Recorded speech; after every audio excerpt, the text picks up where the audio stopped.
It's universally known that nearly every teenager hates taking the bus. It's crowded, it's loud, and above all else, it reeks of sweat and anxiety. Most school buses are also super inconsistent because some days the bus could show up 10 minutes early and other days it could show up 15 minutes late. However, I hate taking the bus more than any other student because my school bus is objectively the worst bus in the world. And I don't just mean that it's the worst school bus in the world. What I mean is that I would rather ride to school on a prison bus full of thieves and murderers because at least the prisoners would be less likely to beat me up. Since I live on a bad street, I take the same bus as all the druggies, the smokers, the bullies, and all the other kids that teachers dread having in their classes. Luckily for me, all those kids usually leave me alone. But they don't do it out of the kindness in their hearts, they do it because I already go through enough torment on the bus. This morning I leave my house a few minutes later than I should have and end up having to run to the bus stop because the bus driver decided to pick today to be a few minutes early.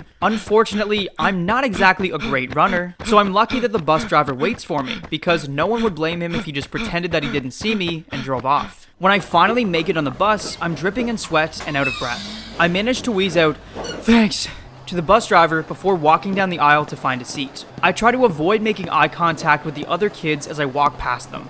There's an unspoken hierarchy on our school bus where certain students are supposed to sit. All the quiet kids always sit near the front of the bus, which is also where I like to sit, since all the troubled kids sit in the back. As I keep making my way down the aisle, most of the kids ignore me, but a few of them snicker because they saw me run to the bus. When I finally manage to find the only open seat on the entire bus, I instinctively curl my hands into fists because the seat was right behind the reason I hated going on this bus, Mike Wilson.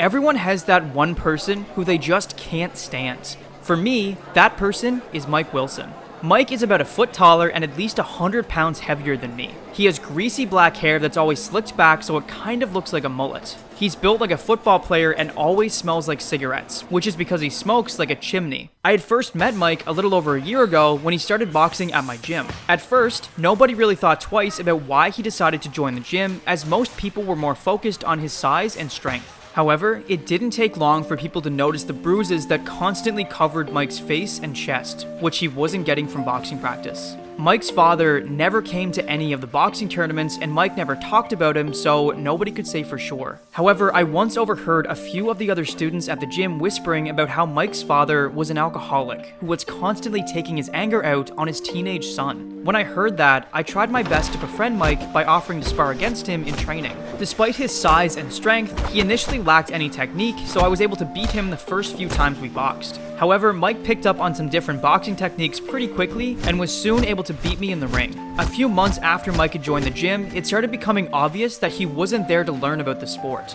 Mike began using the other students as his personal punching bags, and he fought with such anger and hatred that our coach was constantly having to yell at him to stop punching the other boxers after the bell had rung. The final straw for Mike was when the two of us were sparring one day and he wouldn't stop beating on me after the round was over. The coach and another student had to actually drag him off me. He ended up getting kicked out of the gym because of his behavior, yet he blames me for what had happened. And he makes sure to remind me that him getting kicked out was my fault by making almost every bus ride absolute torture for me. There is one thing that I actually like about Mike though. For the first few weeks after my father had died, everyone treated me differently. People I barely knew would tell me how sorry they were for me and constantly gave me looks of pity when I passed them in the halls. However, Mike didn't do that. He would torment me like nothing had happened, and at first, I hated him for this. But as the weeks passed by, people would stop talking to me and instead chose to ignore me and treat me like an outcast. When that happened, I realized that even though I hated the guy, Mike was one of the few people at school who treated me like a normal person.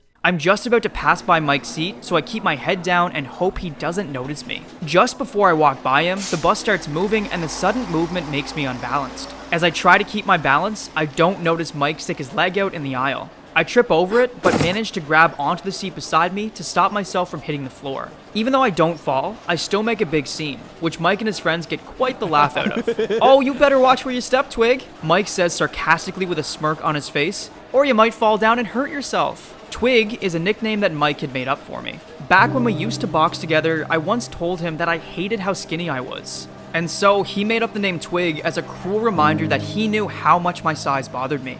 When Mike and his friends first started calling me Twig, I tried to make it seem like it wasn't getting to me. But over time, they kept it up everywhere they saw me, and they could tell how much it pissed me off. I take my seat behind Mike and try to ignore the people sitting near us snickering at Mike's comment. I shake my head and mutter, "Dumbass." It comes out louder than I intended. All around me, I see people look at each other with wide eyes, and then turn to Mike, who had, unfortunately, heard me too. He turns around and looks at me straight in the eye with an expression of pure anger. "What the hell did you just call me?" I should probably just say, "Nothing," and turn away to stare out the window. Instead, I look back at Mike and tell him right to his face, "I called you a dumbass." Every other conversation on the bus suddenly goes quiet. I can't look away from Mike to see if everyone is staring, but I do feel a lot of eyes looking over at us. I have a pretty good idea of what Mike is going to do next. However, I'm really surprised when Mike starts to turn back around in his seat. I smile, relieved that this confrontation is over. But smiling was probably the wrong thing to do because Mike sees me with a smile on my face. He takes it to mean that he lost, and he never loses.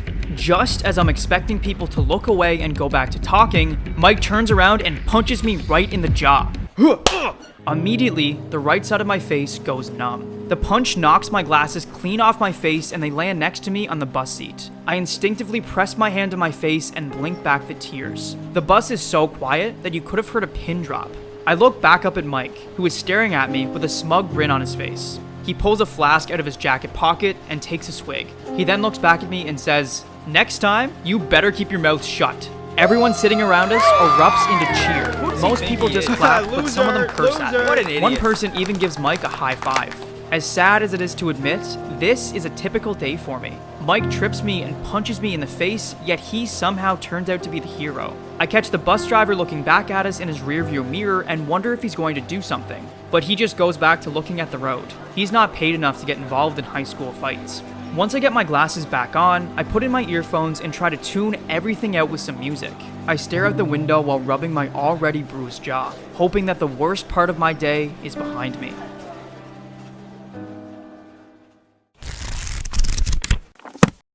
Hello everyone, and thank you so much for watching. If you enjoyed this chapter, then please remember to leave a like on the video and subscribe to my channel. New episodes of Strength drop on Tuesdays and Fridays, but if you'd like to see the chapters early and support the channel for only $5 a month, then head on over to my Patreon page. Link is in the description, where the first 5 chapters of Strength are already posted. Also, you can purchase the full paperback novel on my website if you're in Canada, or on Amazon if you live outside of Canada. Thanks again, and I'll be back in a few days with the next episode.